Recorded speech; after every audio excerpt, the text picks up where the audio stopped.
Hello friends, welcome to Aishu with Kavi. இன்னைக்கு என்ன video பார்க்க போறேன்னு பார்த்தீங்கன்னா, நேற்று வந்து நான் ஒரு வீடியோ போட்டிருந்தேன். அந்த வீடியோவை யாருமே ஃபுல்லாக பார்க்கல. ஃபுல்லாக பார்த்துருந்தீங்கன்னா கண்டிப்பாக நான் எதுக்காக அந்த விஷயத்த சொன்னேன் அப்படின்றது உங்களுக்கு தெரியும். அன்னடா பட்டோ ஓகே. நான் பார்த்தீங்கன்னா சஷ்டி விரதம் ஆரம்பித்தேன்.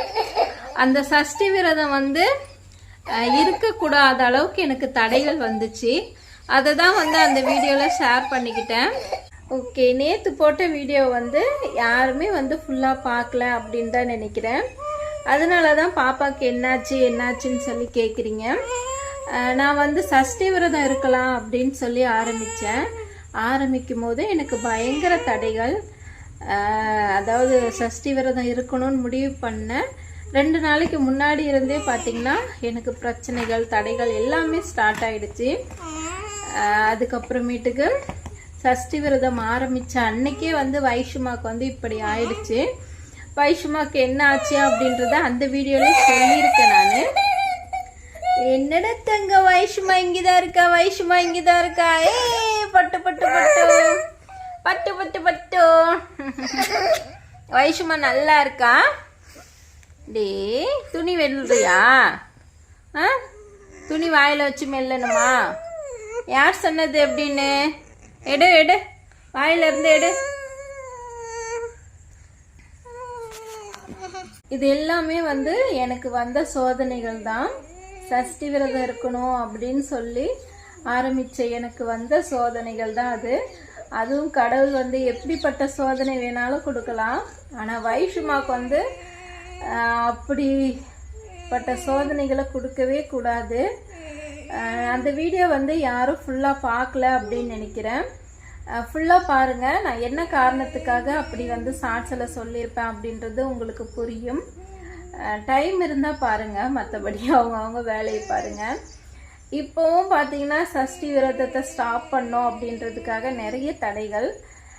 நேற்று ஈவினிங்கே பார்த்தீங்கன்னா, அதாவது பீரியட்ஸ் ஆகிட்டேன். என்னுடைய டேட் வந்து எங்கேயோ இருக்குது, ஆனாலும் ஆயிட்டேன். பரவாயில்ல.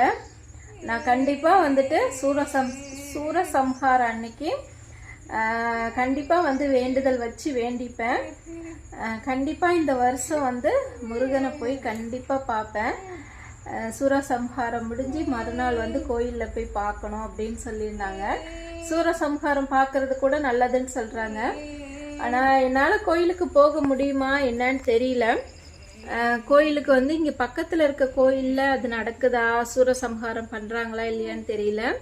அப்படி பண்ணலைனாலும் ஒன்றுமே பிரச்சனை இல்லை. திருச்செந்தூரில் நடக்கிற சூரசம்ஹாரத்தை நாம் வந்து நேரடியாக பார்க்கலாம். அதாவது டிவி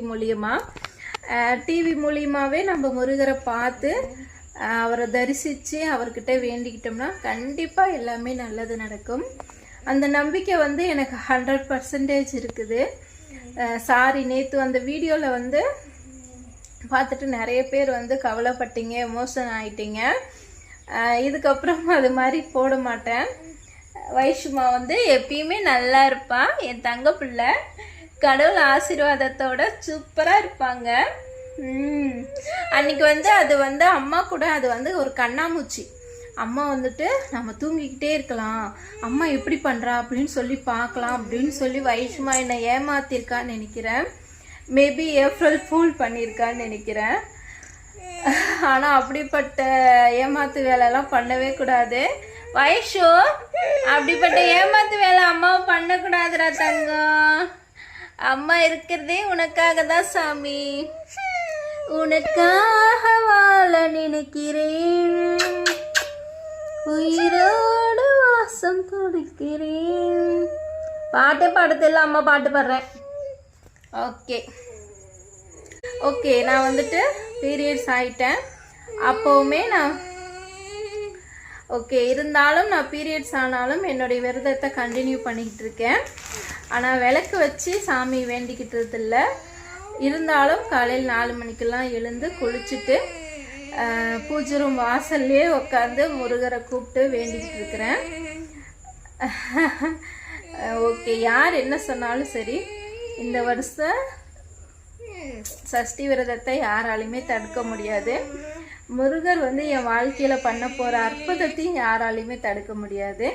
பி பாசிட்டிவ் ஃப்ரெண்ட்ஸ். நல்லதே நினைப்போம், நல்லதே நடக்கும். Tata bye bye. இது என்ன ராகம்? இது என்ன ராகம்? இது என்ன ராகம்?